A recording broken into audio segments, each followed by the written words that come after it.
Hay una lectura obligada para todos los hijos de Dios, para todos los cristianos. Indudablemente que eh, aquellos que tenemos una relación con Dios y que hemos dado ese paso de fe por gracia del Señor, de venir a los pies de Cristo, hay una lectura obligada en cuanto a nuestro entender, nuestro conocer de la palabra del Señor. Me refiero a los evangelios. Déjame decirlo en broma y nada más porque se me ocurrió en este momento. Cristiano que no lee los evangelios no es cristiano. Déjame decirlo así, para tratar de señalar un poco la importancia de los 4 evangelios. Sí, es una lectura obligada, porque leer a Mateo, Marcos, Lucas y todo el evangelio de Juan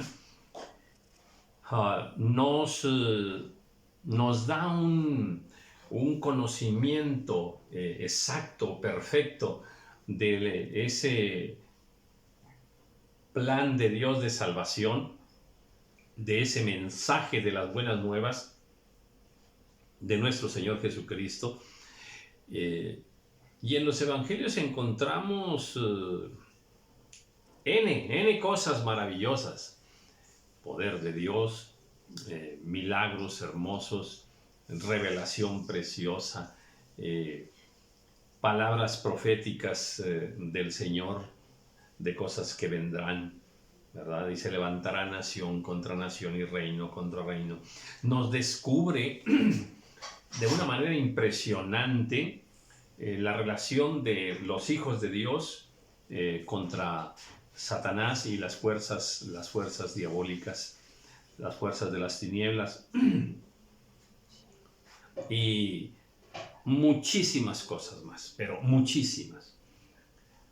Nos enseña a conocer también el mover de Israel en medio de todo este plan de Dios, el maravilloso mover del Espíritu Santo, el ministerio del Espíritu Santo. Creo que en los evangelios descubrimos grandes y maravillosas cosas que nos dejan así, de una manera clara, contundente, manifiesta la Trinidad, la cual es todo un tema bellísimo, y podemos ver cómo actúa, cuándo actúa, por qué actúa, con qué propósito, de qué manera actúa el Espíritu Santo. Ya lo vimos en uno de los primeros videos de este capítulo de oro del libro de Lucas, como Juan es lleno del Espíritu Santo, Elizabeth también, pues María, ¿verdad? Para mí es un misterio, en realidad es un misterio para mí, que no se habla de José como lleno del Espíritu Santo. No lo encuentro en ninguna parte, y creo que hay algo, Hay algo ahí, pero bueno,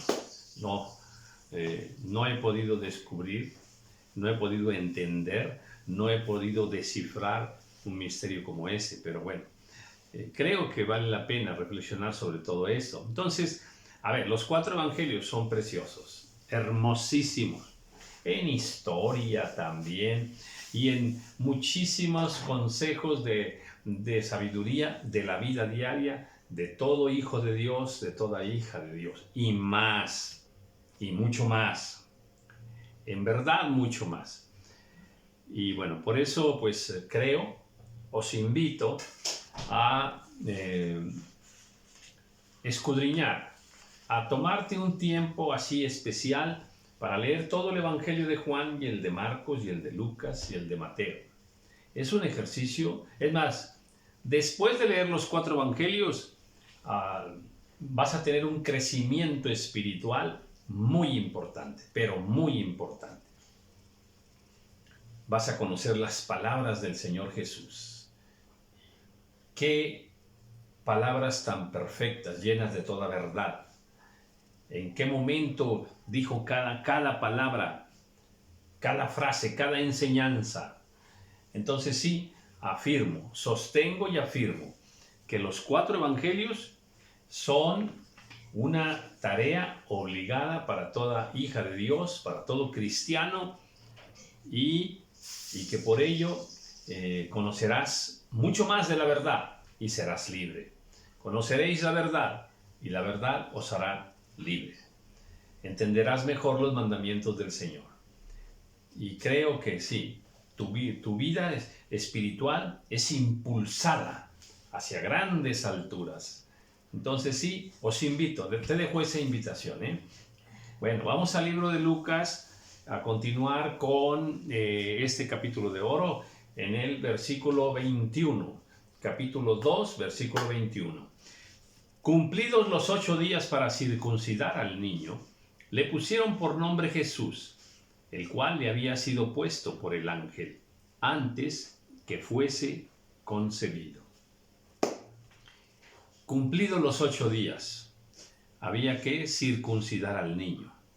Este era un mandato establecido en la ley de Moisés. Dios había ordenado que se hicieran las cosas tal cual. Está el mandamiento allí, los propósitos, las razones que Dios tiene para un mandamiento como este, pues por allí solo se revela de que sería una señal, ¿verdad? Pero hay más, hay más. De hecho, se habla también ahora de razones higiénicas también, de salud, y hay más razones, pero bueno, está ese mandamiento. Habría que cumplirlo. Y el Señor había establecido en Levítico capítulo 12, versículo 3, ahí dice el Señor que al 8º día se circuncidará. Por ahí ahora se sabe científicamente que de manera natural el 8º día es el mejor día para la circuncisión. Y han encontrado ahí el por qué, médicamente lo han encontrado. Bueno, y cuando se cumplieron los días de la purificación de ellos, conforme a la ley de Moisés, le trajeron a Jerusalén para presentarle al Señor. Bueno, había otro mandamiento que había que ser presentado, tendría que ser presentado al Señor. Qué momento tan bello es cuando unos padres toman a su hija, toman a su hijo, ¿verdad? Y lo presentan delante del Señor. Creo que ese es un momento épico, espiritualmente épico, glorioso, aunque para nosotros muchas veces pues es simplemente un momento sencillo de agradecimiento, de fe, ¿verdad? Y ofrecemos al Señor a nuestros hijos, pero en el mundo espiritual eso tiene una trascendencia que traspasa los cielos, o sea, llega hasta el tercer cielo. Dice, cuando se cumplieron los días de la purificación de ellos. Aquí hay un misterio que yo no lo he podido descifrar. No tengo ninguna revelación al respecto. Le voy a decir cuál. Y cuando se cumplieron los días de la purificación de ellos, recordemos que estaba establecido que después de un parto, la mujer tenía que purificarse, ¿verdad? Durante 80 días, si era una niña, ¿verdad? La que había parido. Y si era un varón, pues 40 días. Entonces había que purificarse. Bueno, pero aquí dice, cuando se cumplieron los días de la purificación de ellos. De ellos. Y no sé por qué dice ellos. Yo lo único que puedo entender es que en esa purificación de María también se tenía que purificar el niño, el bebé. Eso es la única explicación que yo tengo. ¿A quién se refiere con ellos? Ahora, allá en Levítico, donde se habla de la purificación de la mujer al momento del parto, no se dice nada del niño. Nunca se dice que el niño tenía que purificarse, nunca se dice. Ahora, tampoco creería yo que se tendría que purificar el padre. No encuentro elementos, ninguno, ¿verdad? Elementos bíblicos. Entonces, no sé por qué dice la purificación de ellos. Me quedo con que el hijo tenía que ser purificado. Pero, repito, no hay ningún versículo que así nos lo diga. Solamente es mi parecer. Y dice que lo presentan al Señor. ¿Para qué se presenta un hijo al Señor? ¡Oh, qué momento! El momento de entregarle al Señor, ¿verdad? Lo que al Señor le pertenece. Creo que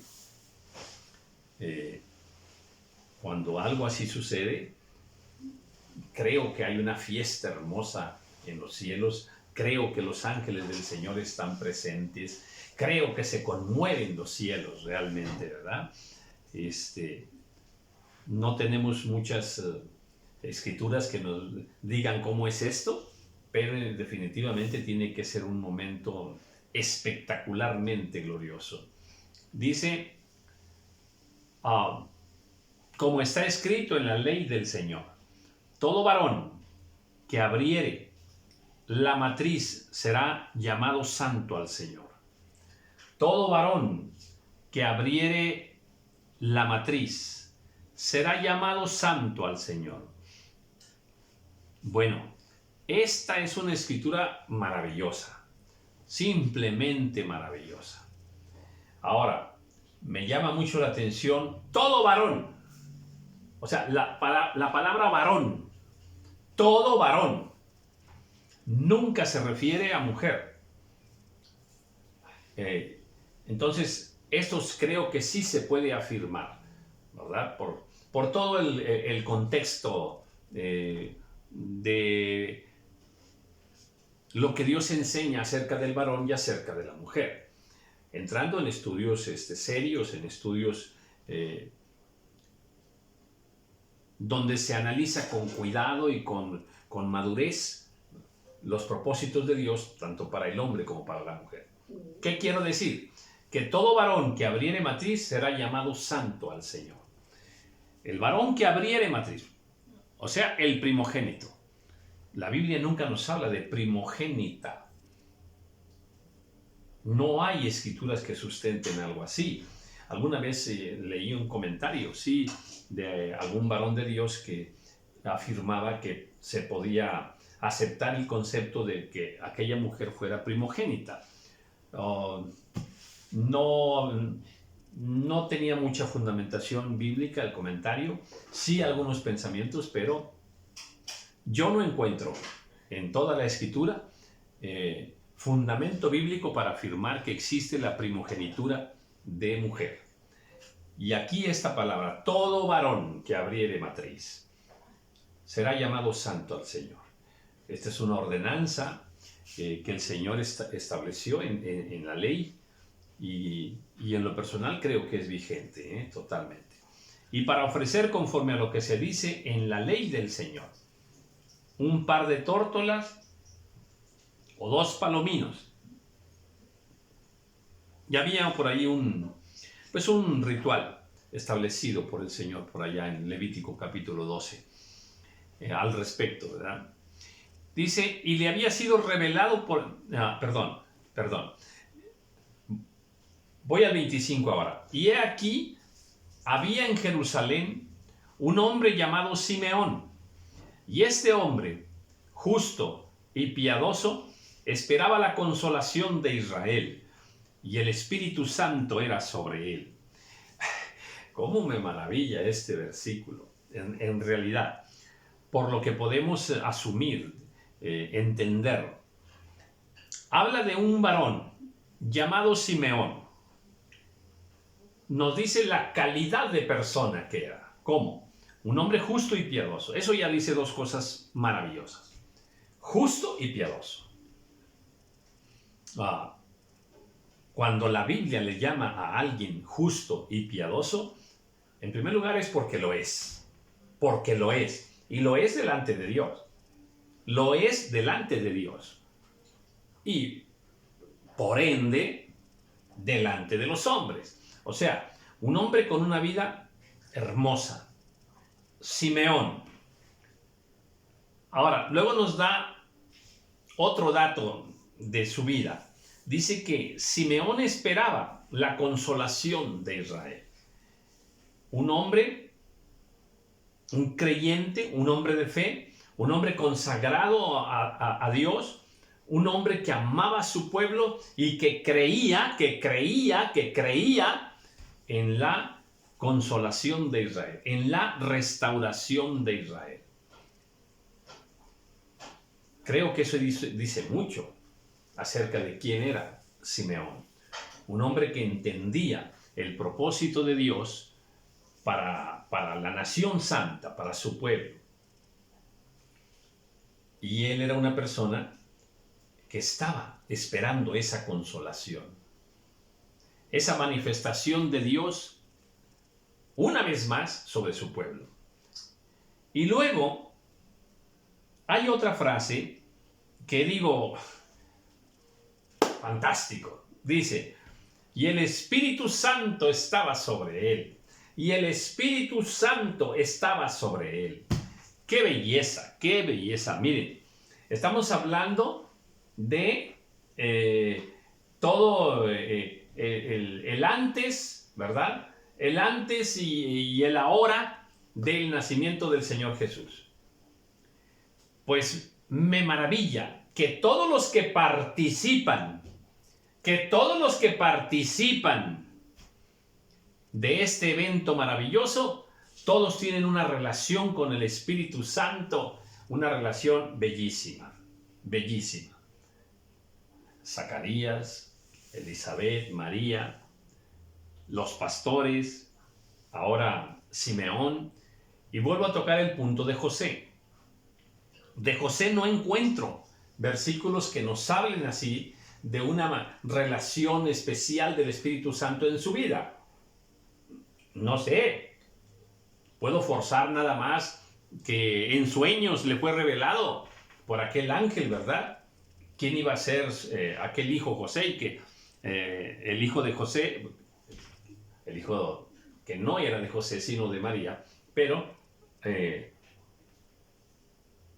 le es revelado que no tema recibir a María por mujer. Porque se le dice que lo que hay en ella es del Espíritu Santo. Lo que hay en ella es del Espíritu Santo.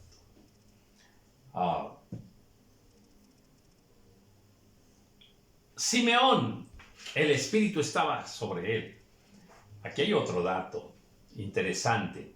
No dice que Simeón fue lleno del Espíritu Santo. No lo dice. Dice que el Espíritu Santo estaba sobre él. Recordemos que hasta este momento el Espíritu Santo no había descendido aquí a la tierra, al menos para permanecer aquí como ahora está, ¿verdad? Cuando el Espíritu Santo desciende en Pentecostés, ¿verdad? Y ahora está dentro de nosotros. El Espíritu Santo no estaba dentro de Simeón, pero se manifestó. Y dice, y le había sido revelado por el Espíritu Santo. Ahí está una de las funciones que realiza el Espíritu Santo. Revela. Le había sido revelado por el Espíritu Santo que no vería la muerte antes que viese al ungido del Señor. Fíjate, este Simeón, un hombre, repito, consagrado a Dios, mira la relación tan íntima, tan estrecha que tenía con el Espíritu Santo. Escuchaba al Espíritu Santo. El Espíritu Santo le revelaba. Por eso, eso para mí es bellísimo, como todos los que participan en el nacimiento del Señor Todos tienen una relación bellísima con el Espíritu Santo. Yo no descarto que José la tenía. No lo descarto, en ninguna manera. Pero sí me llama la atención que no hay un pasaje específico que nos hable de eso. Dice ahora, y le había sido revelado por el Espíritu Santo que no vería la muerte antes que viese el ungido del Señor. O sea, Simeón, tú vas a ver al ungido del Señor. Tú vas a conocer al Mesías. Tú vas a conocer al Cristo. Y no vas a morir antes de que lo veas. Tus ojos lo van a ver. ¿Cómo se lo reveló? ¿Con qué palabras se lo reveló? No nos lo dice. No nos lo dice. Luego me impacta el versículo 27 porque vuelve otra frase que tiene que ver con el Espíritu Santo. Dice, y movido por el Espíritu Santo vino al templo. Esta frase es bella, bella en toda su dimensión. Y movido por el Espíritu vino al templo. ¡Qué maravilla! ¿A qué me refiero? Que Simeón era un hombre dirigido por el Espíritu Santo. Que si el Espíritu Santo le decía levántate, se levantaba. Si el Espíritu Santo le decía cállate, se callaba. Habla, hablaba. Ven y venía. No vayas y no iba. Esto también le pasó allá a Pablo. Entonces dice, y movido por el Espíritu vino al templo. De Jesús se dice que fue llevado por el Espíritu al desierto. Fue llevado por el Espíritu. Eso es bellísimo, Fue llevado por el Espíritu. Pablo se movía por el Espíritu. Simeón no era cualquier persona. Escuchaba la voz del Espíritu. Nosotros, ay Dios mío, ay. Sí, creo que una frase como esta, una palabra de Dios como esta, nos debe inquietar un poco. Muchas de las cosas que nosotros hacemos, no nos guía el Espíritu Santo. Muchas palabras que nosotros decimos, no las aprueba el Espíritu Santo. Nosotros vamos a muchas partes donde el Espíritu Santo no nos lleva. No nos lleva. ¿Qué momento? Y movido por el Espíritu, vino al templo. ¿A dónde? Al templo. No podemos decir, y movido por el Espíritu Santo se fue al estadio. ¡Wow! Y movido por el Espíritu, fue llevado por el Espíritu al templo. Al templo. ¡Qué sincronización de los tiempos perfectos de Dios! En ese momento estaba José, María, llevaron a presentar al Señor, al niño, conforme al ritual de la ley de Moisés. ¿Dónde estaría Simeón? Bueno, pues dice que él vivía o estaba allí en Jerusalén en ese momento, y en ese momento el Espíritu lo mueve, lo lleva a. Qué hermoso que nosotros nos movamos de acuerdo al Espíritu Santo. Qué belleza. Que hablemos de acuerdo al Espíritu Santo, porque me impacta aquí. Dice, y cuando los padres del niño Jesús lo trajeron al templo para hacer por él conforme al rito de la ley, o sea, José y María llevan al niño al templo. Al mismo tiempo, el Espíritu Santo trae a Simeón allí al templo. Y dice que Simeón, él le tomó en sus brazos y bendijo a Dios diciendo, fíjate, va a hablar Simeón y dice, ahora Señor despides a tu siervo en paz conforme a tu palabra. Fíjate nada más, esas palabras son dictadas por el Espíritu Santo. Simeón está hablando por el Espíritu de Dios. Yo creo que cuando analizamos así, Simeón era un hombre hermoso espiritualmente.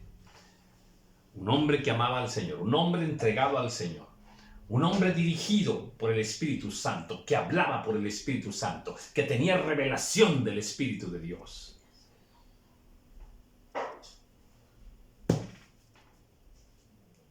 Y él le tomó en sus brazos al niño y bendijo a Dios, diciendo: ahora, Señor, despides a tu siervo en paz, conforme a tu palabra. Él en ese momento entendió ya, comprendió ya que se cumplía la palabra de que él iba a mirar, que sus ojos iban a mirar al Cristo, al Mesías, y que entonces iba a morir. Y él aquí acepta y dice: ahora, Señor, despides a tu siervo en paz. O sea, se ha cumplido lo que me dijiste, Señor. Estoy listo para morir.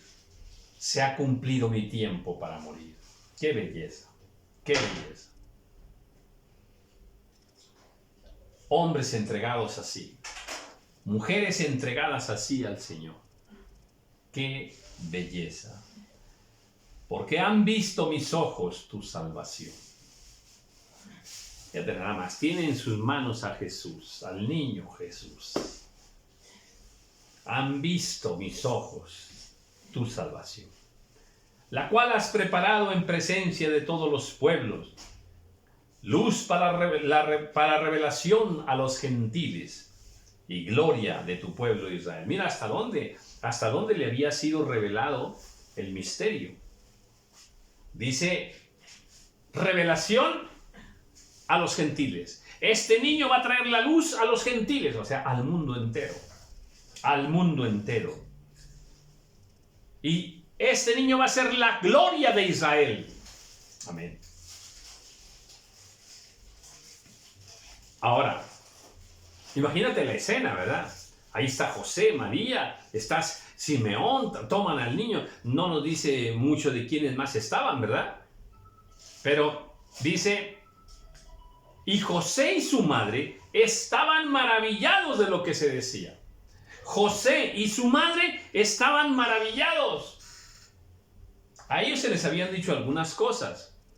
Ahora aquí quiero señalar la actitud de María, por ejemplo, ¿verdad? María estaba maravillada de lo que se estaba diciendo, porque María no sabía todo. Se le habían dicho algunas cosas, pero el ángel le dijo unas cosas, luego Elizabeth dijo otras cosas, luego los pastores llegan ahí donde está José y María y dicen otras cosas, ahora viene Simeón. Oye, dice, y estaban maravillados. Dice, María estaba maravillada, porque María no conocía todo. Entonces, ¿dónde está ese poder celestial en María? Ninguno. Simplemente María, una mujer escogida por Dios en el plan perfecto de Dios, una mujer que ya hemos descrito como una mujer muy hermosa espiritualmente, pero una mujer en un plano terrenal, sin ninguna deidad manifiesta. Y los bendijo Simeón. Y dijo a su madre María, he aquí, este está puesto para caída y para levantamiento de muchos en Israel, y para señal que será contradicha. Palabras perfectas que describen el ministerio del Señor, cumplido cabalmente, y para señal que será contradicha. Para señal que será contradicha. ¿Señal de qué? Señal de que es el Hijo de Dios. Señal de que es el Cristo, que es el Mesías, que es el ungido. Una gran señal que envía Dios de salvación.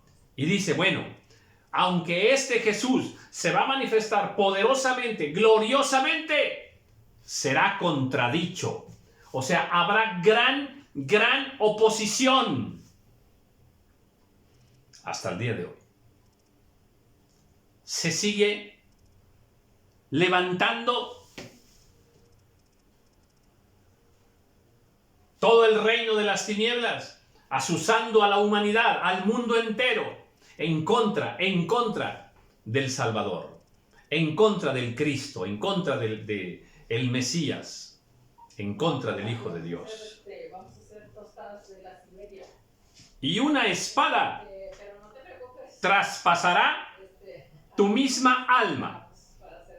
Y una espada traspasará tu misma alma, para que sean revelados los pensamientos de muchos corazones.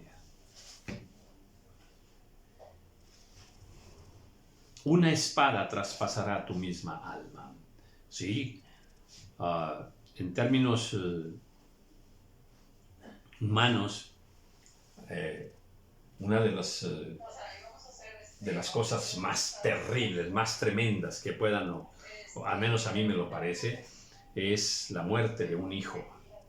Ay, Dios mío, Dios mío. En el último tiempo me he dado cuenta que estoy demasiado sensible con respecto a este tipo de desgracias familiares. Por accidente, por muchas cosas.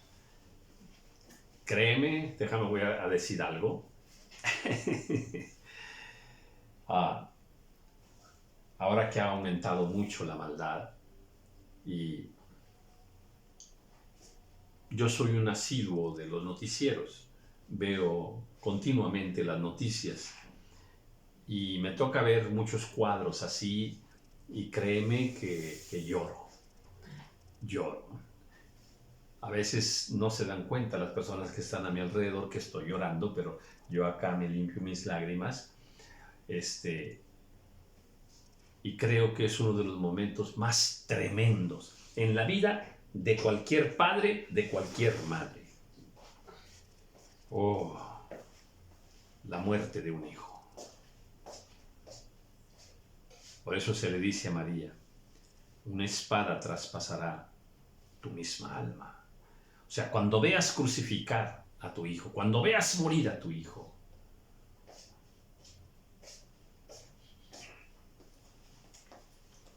ahora, ponga mucha atención con lo que voy a decir aquí. Por favor, atención. Yo puedo asegurar, aunque no al 100%, pero sí puedo asegurar, que José no vio la muerte de Jesucristo. Por eso se le dice aquí a María, no se le dice a José. No se le dice a José. Simeón se lo dice a María. ¿Por qué no se lo dijo a José? Puedo concluir que porque cuando es crucificado el Señor Jesús, José ya habría muerto. O sea, no estaba vivo. Déjame, te voy a decir el pasaje en el que creo que es un pasaje muy contundente. Cuando el Señor le dice, ¿verdad?, a Juan, estando en la cruz, que le dice, madre, he ahí tu hijo, hijo, he ahí tu madre. Entendemos que de alguna manera esas palabras sellan un compromiso, una relación de madre e hijo. Y es el momento en que podemos entender que el Señor le dice a Juan que de aquí en adelante se encargue de María, que tiene una responsabilidad con María. ¿Por qué el Señor le pide a Juan que se encargue de María? ¿Por qué? Yo creo que porque José ya no existía, ya no vivía. Entonces ese es un pasaje donde podemos decir, ¿por qué le encarga, verdad, a María se le encarga a Juan. ¿Dónde quedó el esposo? José, ¿dónde queda? ¿Verdad? Por eso es que aquí, en este otro pasaje, Simeón le dice a María, vas a sufrir mucho, como que una espada va a traspasar tu alma. Pero no se lo dice a José. Creo que de alguna manera profetizando que no iba a estar presente José en la muerte del Señor Jesús. Creo que es interesante reflexionar. Bueno, para que sean revelados los pensamientos de muchos corazones. Amén. En Cristo Jesús. A través de la obra redentora, del plan de salvación, de las palabras hermosas del Señor, son revelados los corazones de todo ser humano. Ahí se manifiesta quién es quién. Porque no todos creen el mensaje, no todos aceptan al Señor. Ahí se revelan los corazones, quién es quién. Aquellos que eligen el camino de fe, aquellos que eligen creer al Señor, a Dios Padre, creer que Jesús es el camino, la verdad y la vida. Ahí se manifiestan esos corazones de fe que aman al Señor. Pero se manifiestan los otros, los que rechazan al Señor, los que rechazan su mensaje de amor, su mensaje de salvación. Creo que tenemos mucho que escudriñar y quiero dejar hasta aquí porque el versículo 36, 37 y 38, ¡ay Dios! Me encantan. Y tú sabes de qué se trata, ¿eh? Estaba también allí Ana, profetisa, hija de Fanuel, de la tribu de Aser, de edad muy avanzada, pues había vivido con su marido 7 años desde su virginidad, y tú conoces ese pasaje tan bello. Pero esto lo voy a dejar para el próximo video, porque hay mucho que aprender de estos 3 videos que siguen. Pero, me quedo hasta aquí. Reiterándote la invitación de seguir escudriñando. Yo escogí el capítulo 1 y capítulo 2 como especiales porque creo que en verdad podemos adentrarnos a entender y conocer más cómo fue todo este proceso, ¿verdad? Del nacimiento del Señor, los eventos que ocurrieron, quién participa, por qué ocurren de tal o cual manera y cómo se revelan muchas cosas de las vidas, de los corazones de cada uno. Os invito a continuar la lectura, pero repito, de todo el libro de Mateo, de todo el libro de Marcos, Lucas completo y también el Evangelio de San Juan. En verdad, date esa oportunidad.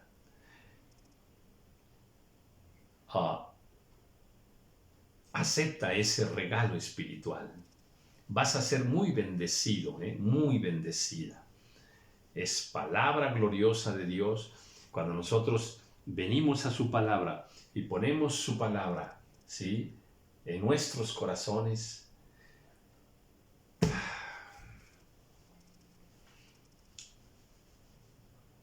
entendemos que vale la pena vivir. Vale la pena vivir. Vivir para Dios. Vivir como Simeón, como Ana, la profetisa, de la que hablaremos en el próximo video. Como esos pastores hermosos. Vale la pena. La vida es bellísima. Cuando nosotros dejamos que la presencia de Dios, que la palabra de Dios, que el Espíritu Santo de Dios esté con nosotros cada día. Entonces no lamentamos el vivir, sino apreciamos, como Dios quiere que apreciemos, el maravilloso don de la vida en Cristo Jesús. Amén.